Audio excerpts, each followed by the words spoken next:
waa muhiim habeenkii iyo maalintii inta aad awoodo ayaad ka akhriyaysaa balse waxaan idinka codsanayaa haddii aad nagu cusub tahay TikTok-ga follow na soo dheh si warbixinada cusub TikTok-ga Facebook-ga iyo YouTube-ka xaqiiqdoon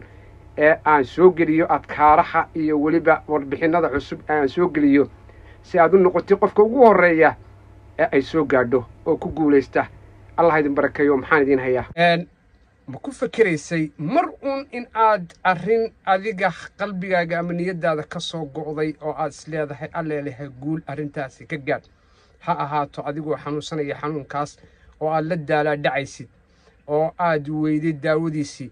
ma tahay qof run ahaantii shaqo raadinaya oo shaqadii aad ugu dhibtoonaya oo aan shaqadii u baahnaa uusan helin ma tahay qof ganacsi samaynaya oo ganacsigiisii mar walba ka khasaara xanuunsanaysa Allah caafiyo waxaan idin hayaa war aad u fiican oo farxad leh mar walbana wax wanaagsan ayaan la wadaagaa maanta maxaan idin hayaa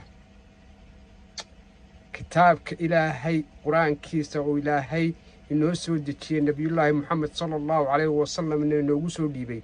daawooyin badan ayaa ku jira waxaan idin hayaa qodob aad u wanaagsan laakiin waan duceeyaa marka hore alle inta xanuunsanaysa caafimaad ha siiyo ilaahay inta caafimaad qabtana alle ha u siyaadiyo inta aan ubad haysanna alla ubad caafimaad qaba ha u siyaadiyo ubadka ha u siyaadiyo caafimaadka inta aan ubad haysanna alle subxaanahu wa tacaala ubad fiican oo baari ah ilaahay ha ku irsiqo waalidiinta intii dhimatay ilaahay naxariistuna ha ka waraabiyo inta caafimaad qabta ee noolla ilaahay caafimaadka ha u siyaadiyo inta xanuunsanaysana Allah caafiyo intaas kadib waxaan rabaa in aan qodob muhiim ah idinla wadaago mar walbana wax fiican ayaan la wadaagaa ma ku fakiraysay mar in aad arrin adiga qalbigaaga ama niyadaada ka soo go'day oo aad isleedahay alleelaha guul arrintaasi ka gaad ha ahaato adigoo xanuunsanaya xanuunkaas oo aad la daalaa dhacaysid oo aad weyday daawadiisii ma tahay qof run ahaantii shaqo raadinaya oo shaqadii aad ugu dhibtoonaya oo aan shaqadii u baahnaa uusan helin ma tahay qof ganacsi samaynaya oo ganacsigiisii mar walba ka khasaaro ama run ahaantii rajadiisii ganacsi aan yoolkiisii uusan gaadhin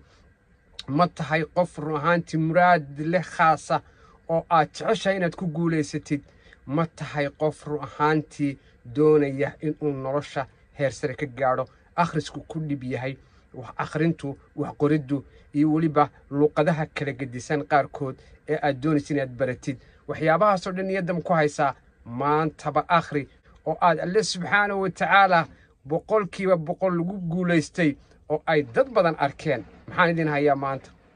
suuradda innaa caddayn ayaad akhriyaysaa 10 goor maalin kastaba innaa acdaynaaka alkawsar baad akhriyaysaa 10 goor baad akhriyaysaa maalin kasta bil gudahood isbeddelka kugu yimaada